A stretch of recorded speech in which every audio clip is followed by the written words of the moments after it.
మహాగణాధిపతే నమః. శ్రీ గురుభ్యో నమః. శ్రీమాత్రే నమః. ప్రేక్షకులందరికీ స్వాగతం. 2024 జూన్ మాస ఫలితాలు.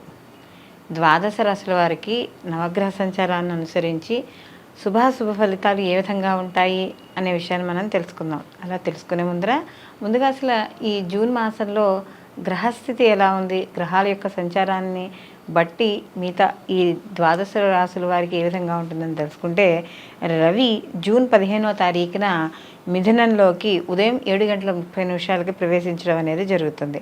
అలాగే కుజుడు జూన్ 1న మేషరాశిలోకి అంటే తన స్వక్షేత్రంలోకి ఆయన ప్రవేశిస్తాడు. అది కూడా పగలు 3:37. బుధుడు జూన్ 14వ తారీఖున మనకి వృషభం నుండి మిథునంలోకి ఆయన ప్రవేశించడం అనేది జరుగుతుంది. అలాగే గురువు మనకి మాసమంతా కూడా వృషభ రాశిలో సంచారం చేయడం.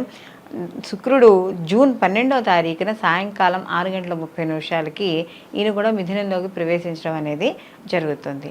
రాహుకేతువులు ఇద్దరు కూడా మనకి రాహు వచ్చి మీనరాశిలోను, కేతు వచ్చి కన్యారాశిలోను సంచారము. శని భగవానుడు తన స్వక్షేత్రం మూల త్రికోణ స్థానమైన కుంభరాశిలో ఈ మాసం అంతా సంచారం చేయడం అనేది జరుగుతుంది. అలాగే చంద్రుడు ఈ మాసం మొదలుకొని అంటే ఈ మాసం ఉత్తరాభాద్ర నక్షత్రం నుండి మొదలుకొని మరియు ఈ మాసం అంతా కూడా ప్రయాణం చేసి తిరిగి మళ్ళీ ఆయన రేవతి నక్షత్రం వరకు ఈ మాసం అంతా కూడా ప్రయాణం చేయడం అనేది జరుగుతుంది. కాబట్టి ఈ యొక్క గ్రహాల యొక్క స్థితిగతులను అనుసరించి ఇప్పుడు వీళ్ళందరికీ ఎలా ఉండబోతుందో తెలుసుకుందాం. కర్కాటక రాశిలోకి పునర్వసు 4వ పాదము, పుష్యమి 1, 2, 3, 4 పాదాలు, ఆశ్లేష 1, 2, 3, 4 పాదాలు మనకి కర్కాటక రాశిలోకి వస్తాయి. కర్కాటక రాశికి రాశ్యాధిపతి వచ్చి చంద్రుడు. కర్కాటక రాశి వారికి జూన్ మాసంలో లాభస్థానంలో గ్రహాలు ఎక్కువగా సంచారం చేయడం, అలాగే దశమ స్థానంలో ఈ యొక్క ఏకాదశ స్థానంలో మనకి గురువు యొక్క సంచారం, ఇవన్నీ కూడా ఎక్కువగా అనుకూలమైన ఫలితాలను ఇవ్వడం అనేది జరుగుతుంది. అయితే ఇక్కడ ముఖ్యంగా చూసుకున్నప్పుడు ఈ జూన్ మాసంలో వీళ్ళకి ఏవైతే గతంలో పనులు ఆగిపోయి ఉన్నాయో ఆ పనులన్నీ కూడా జూన్ మాసంలో పూర్తవడం అనేది జరుగుతుంది. అలాగే వీళ్ళకి దశమ స్థానంలో కుజుడి యొక్క సంచారం వల్ల వృత్తి ఉద్యోగ పరంగా ఏవైతే ఉన్నాయో వాటిల్లో కొద్దిగా టెన్షన్స్ ఉన్నా కూడా వాటిని ఈ లాభస్థానంలో గ్రహాల యొక్క సంచారం వల్ల తెలివితేటలుగా ముందుకు వాటిని తీసుకెళ్ళిపోయి పనులు పూర్తి చేసుకోవడం అనేది జరుగుతుంది. అలాగే సమాజపరంగా మీకు ఏదైతే వృత్తిపరంగా కావచ్చు, వ్యాపార పరంగా కావచ్చు, గతంలో మిమ్మల్ని తక్కువగా ఎవరైతే చూసారో లేదా శత్రుభావంతో చూసారో వాళ్ళందరూ కూడా మళ్ళీ మిత్రులు అవ్వడం, మీ యొక్క విలువ తీసుకుని మళ్ళీ వాళ్ళందరూ దగ్గరికి రావడం, ఇలాంటివన్నీ కూడా జరుగుతాయి. అలాగే ఇది వరకు క్రితం అంటే మనకి క్రితం నెలతో కానీ పోలిస్తే మాసంతో కానీ పోలిస్తే మిమ్మల్ని చాలా తక్కువగా చూసిన వాళ్ళు, వీళ్ళకేం తెలుసులే వీళ్ళకేమీ తెలియదు అనుకున్న వాళ్ళే మీ దగ్గరికి సలహాలకి రావడం అనేది జరుగుతుంది. అలాగే ఎవరైతే మీకు రాజకీయ పరంగా ఎవరైతే ఉన్నా లేకపోతే ఏదైనా ఈ సేవా కార్యక్రమాల్లో చేస్తున్న వాళ్ళు ఎవరైతే ఉన్నారో వాళ్ళందరికీ కూడా మంచి గుర్తింపు లభించడం అనేది జరుగుతుంది.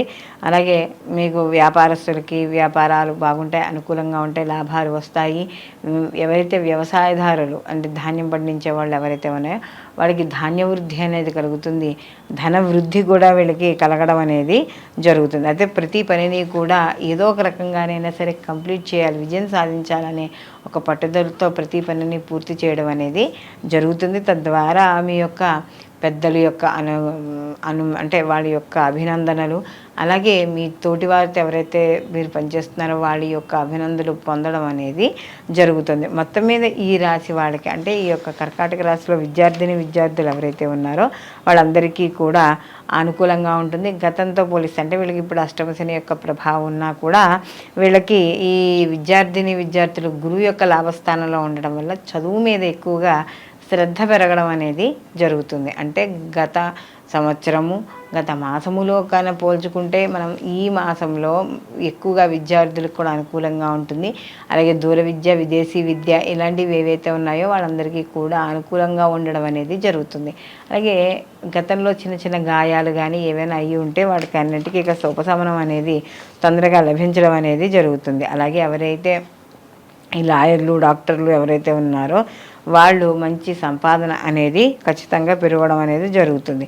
అలాగే ఉద్యోగస్తులు ఎవరైతే ఉన్నారో వాళ్ళు ట్రాన్స్ఫర్లు అంటే వాళ్ళ ఇంటికి దగ్గరగా అంటే కుటుంబానికి దూరంగా ఎవరైతే ఉన్నారో వాళ్ళు ఏమైనా ట్రాన్స్ఫర్లు అలాంటివి చేసుకుని ఉంటే వాళ్ళందరికీ కూడా ట్రాన్స్ఫర్లు అవ్వడం అనేది ఇక్కడ మనకి కనబడుతూ ఉంది. అలాగే మొత్తం మీద విద్యార్థులు చిన్నతర అంటే ప్రాథమిక విద్యా దీంట్లో ఎవరైతే ఉన్నారో వాళ్ళకు కూడా అనుకూలంగా ఉండడం అనేది జరుగుతోంది. మొత్తం మీద వీళ్ళు ఈ యొక్క కర్కాటక రాశి వారికి కానీ చూసుకుంటే వృత్తి ఉద్యోగ వ్యాపారాల పరంగా అన్ని పరంగా అనుకూలంగాను, ముఖ్యంగా రాజకీయ నాయకులకు చాలా అనుకూలంగా ఉంది.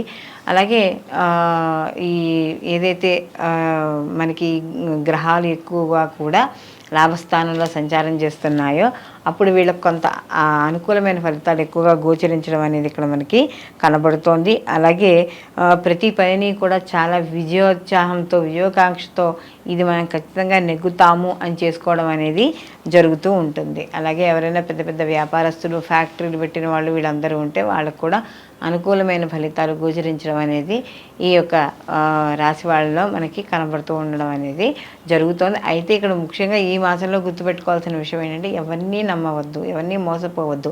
సమయానికి నిద్ర ఉండడం వల్ల కొంత అనారోగ్య సమస్యల నుండి దూరం అవ్వడం అనేది జరుగుతుంది. జూన్ మాసంలో కర్కాటక రాశి వారు ప్రతిరోజు కూడా శివాభిషేకం చేసుకోవడం లేదా శివాలయానికి వెళ్ళడం, ఎందుకంటే వీళ్ళకి అష్టమ శని అనేది నడుస్తోంది కాబట్టి కాస్త వీళ్ళు ప్రతిరోజు కూడా శివాలయానికి వెళ్ళడం, కుదిరితే ఒక 40 ప్రదక్షిణాలు చేయడము ఇలాంటివి చేసుకోవడం ద్వారా వీళ్ళకి మరిన్ని మంచి ఫలితాలు పొందుతారు. అలాగే ఇంట్లో చేసుకోవాలనుకునేవాళ్ళు, మేము బయటికి వెళ్ళామనుకునేవాళ్ళు ప్రతిరోజు కూడా దక్షిణామూర్తి స్తోత్రాన్ని పారాయణ చేయడం ద్వారా మరిన్ని మంచి ఫలితాలు పొందడం అనేది జరుగుతుంది. ఇప్పుడు మనం మాస ఫలితాలు చూసుకున్నాం కదా. అయితే ఇప్పుడు మనం చూసిన మాస ఫలితాలు ఇవి గోచార ఫలితాలు. గోచార ఫలితాలు అంటే మనకి కేవలం 30% మాత్రమే వీటి ప్రభావం అనేది చూపించడం అనేది జరుగుతుంది. అయితే ప్రతి వాళ్ళు కూడా ఈ యొక్క గోచార ఫలితాలతో పాటుగా వాళ్ళ యొక్క జన్మజాతక ఫలితాలు కూడా తప్పకుండా పరిశీలించుకోవాలి. ఎందుకంటే జన్మజాతకంలో జన్మకుండలిలో చూసుకున్నప్పుడు వాళ్ళకి వాళ్ళ వ్యక్తిగత జాతకం అనేది కనపడుతుంది. అంటే వాళ్ళకి జరుగుతున్న మహర్దశలు, అంతర్దశలు, ప్రత్యంతర్దశలు అనేవి ఉంటాయి. కాబట్టి ఒకవేళ ఈ యొక్క గోచార ఫలితాలు బాగాలేకపోయినా ఇప్పుడు మీరు వినే ఫలితాలు ఉంటాయి. ఆ ఫలితాల్లో మీకు వ్యతిరేక ఫలితాలు కనపడుతున్నా మీ వ్యక్తిగత జాతకంలో కానీ అనుకూలంగా ఉన్నా, అంటే జరుగుతున్న మహర్దశలు అనుకూలంగా ఉన్నాయనుకోండి, అప్పుడు ఫలితాలు ఎలా ఉంటాయి? కాస్త అనుకూలంగానే ఉంటాయి. దానికి తగ్గ పరిహారంలో ఏమైనా చేసుకుంటే మనకి అనుకూలమైన ఫలితాలు వస్తాయి. ఒకవేళ గోచారం బాగుంది, మనకి వ్యక్తిగత జాతకం బాగాలేదు కాబట్టి అప్పుడు వ్యక్తిగత జాతకానికి సంబంధించిన ఏవైనా దోష పరిహారాలు కానీ అలాంటివి చేసుకుంటే సరిపోతుంది. కొంతమందికి రెండూ బాగుంటాయి కాబట్టి అప్పుడు అలాంటి వాళ్ళకి మనకి ఆ జాతకం అనేది చాలా అద్భుతంగా ఉంటుంది. వాళ్ళు పొందే ఫలితాలు కూడా చాలా అనుకూలంగా ఉంటాయని చెప్పవచ్చు. కాబట్టి ఇప్పుడు మన ఈ ఎప్పుడూ చెప్పుకునే ఈ మాస ఫలితాలు ఏవైతే ఉన్నాయో ఆ మాస ఫలితాలు గోచార ఫలితాలతో పాటు వ్యక్తిగత జాతకాలను కూడా తప్పకుండా పరిశీలించుకుని రెండూ బ్యారేజ్ చేసుకుని అప్పుడు మాత్రమే ఈ ఫలితాలు అనేవి తప్పకుండా చూసుకోవాలి. సర్వేజన సుఖినో భవంతు, లోకా సంస్థ సుఖినో భవంతు.